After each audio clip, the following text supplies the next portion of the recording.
Hello, all my dear folks here on Substack. I have a new moon equinox reading for you and a little meditation for us to do together. This poem from my reading is called New Earth Rising. New Earth Rising. The living planet we call home is rising, sprouting, budding up. We are waking up, opening our eyes to what is not alive here. Let us release the old ancient death energy, following it back to its root, and stretch into the vitality that wants and deserves our full attention. Mm.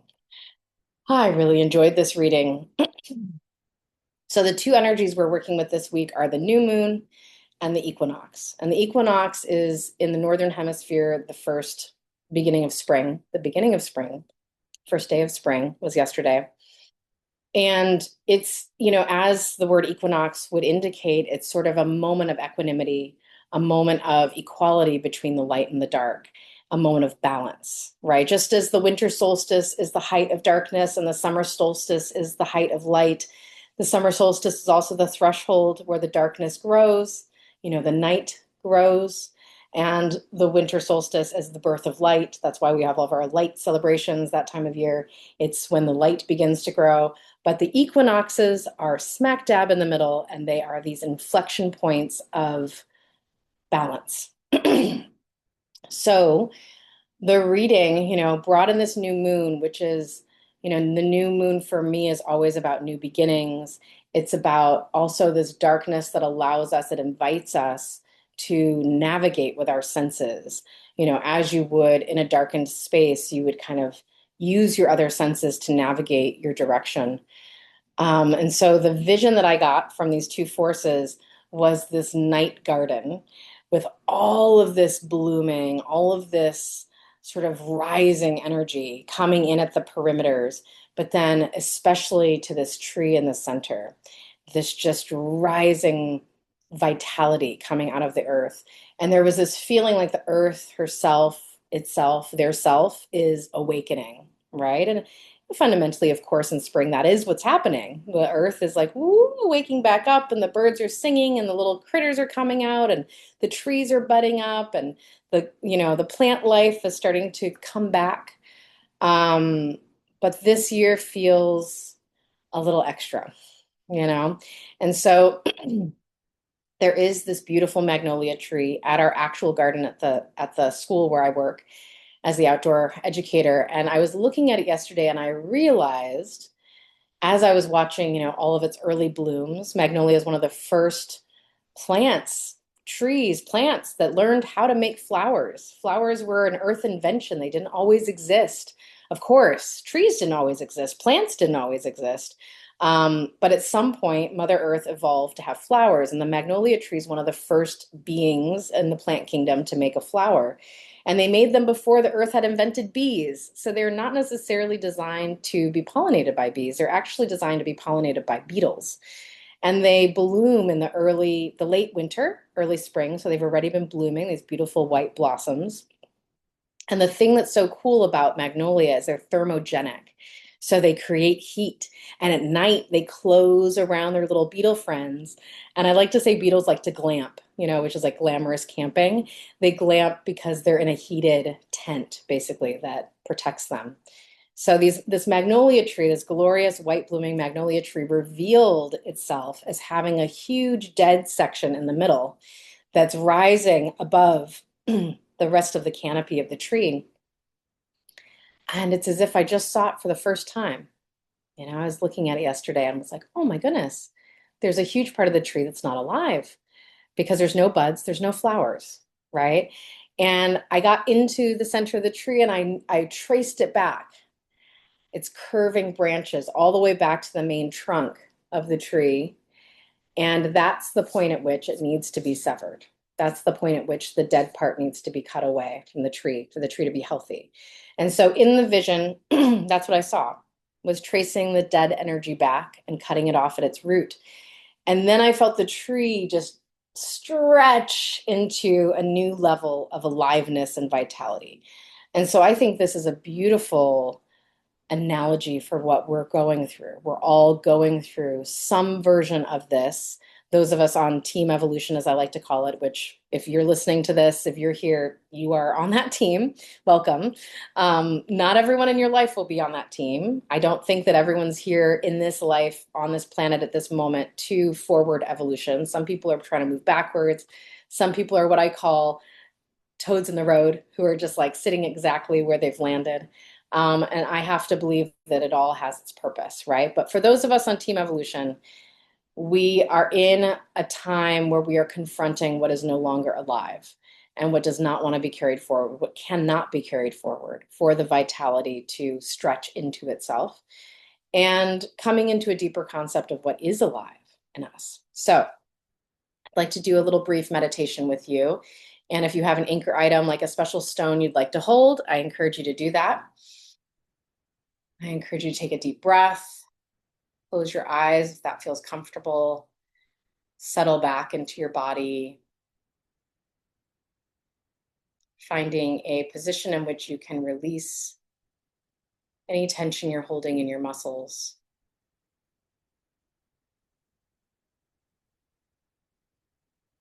And find your own inner state of balance. So for some of us, that might mean tipping our hips forward, like we do in yoga class, feeling our sits bones on the chair or couch. And when we do that and we tip our pelvis forward, it naturally gives us the curvature back in our spine. And those curves are there to help us balance our very heavy, gigantic head on top of our spine with minimal amounts of effort. So let yourself regain your curvature so that your head does not feel like a burden of weight.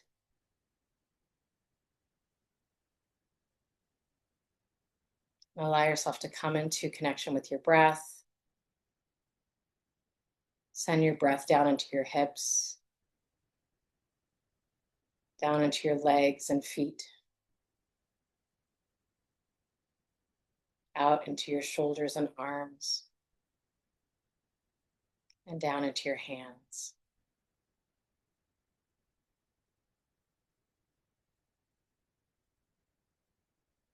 Allow yourself the gift of becoming fully present in this present moment. And I'd like you to imagine yourself standing in front of this magnolia tree,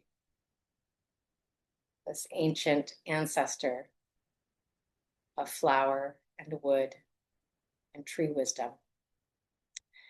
And I'd like you to take a step back so you can see the whole tree and notice this part that rises above the canopy that is dead,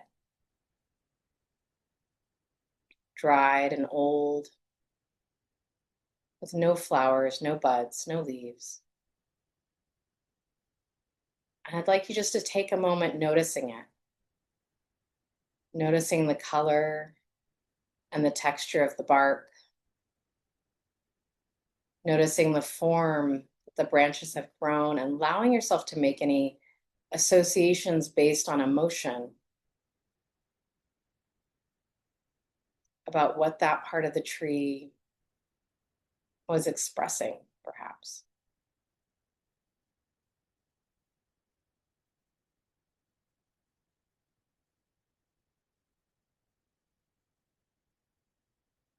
And now I'd like you to dip under the branches, the flowering blooms of the magnolia, and find that dead part of the tree as it arcs back down towards the trunk. And I'd like you to imagine actually placing your hands on the dead part of the tree, feeling the texture of the bark in your fingers, in your palms.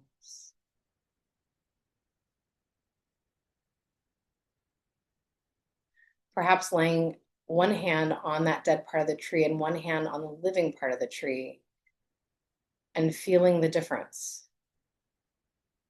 not just in the bark, but in the life or lack of life that moves inside the tree.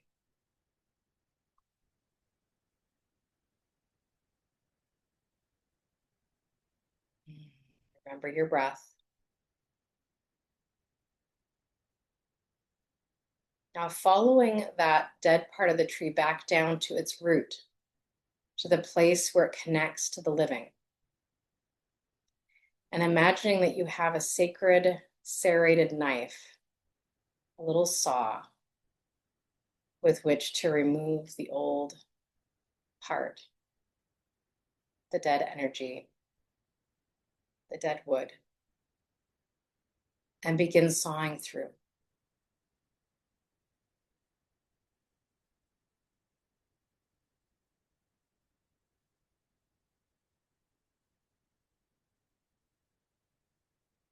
And once you have fully removed the old dead wood, you can pull it out from inside the tree.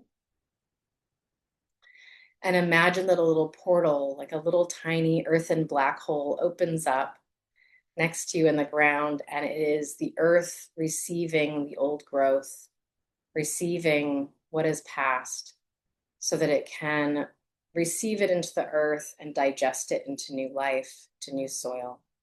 And go ahead and place that old dead wood into that hole. And once it's entirely in, that hole will close again, creating solid ground.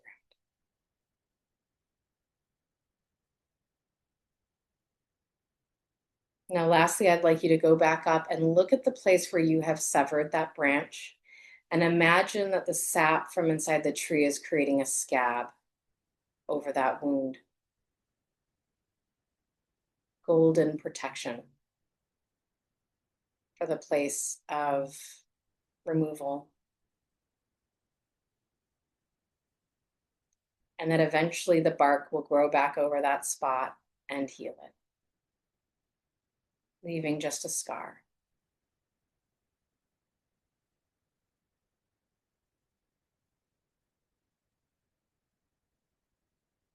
Wonderful.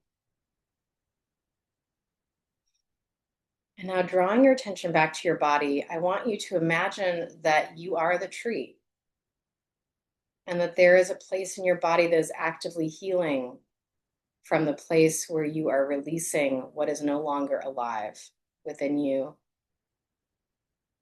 Something that you're carrying and releasing now. Where in your body is this space where the root of what was no longer alive is anchored?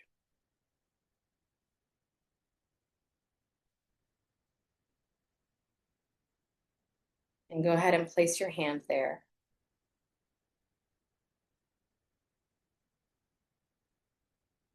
And like we did with the tree, imagine a golden sap creating a scab at that junction. A scab that will turn perhaps into a gentle scar.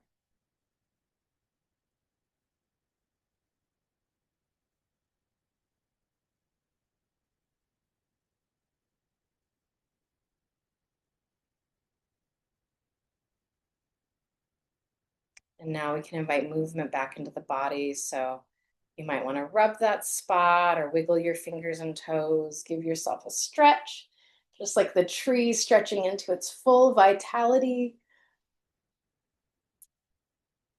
When you're ready, you can gently open your eyes, letting yourself just keep your gaze soft and find something of beauty in your space to rest your gaze on.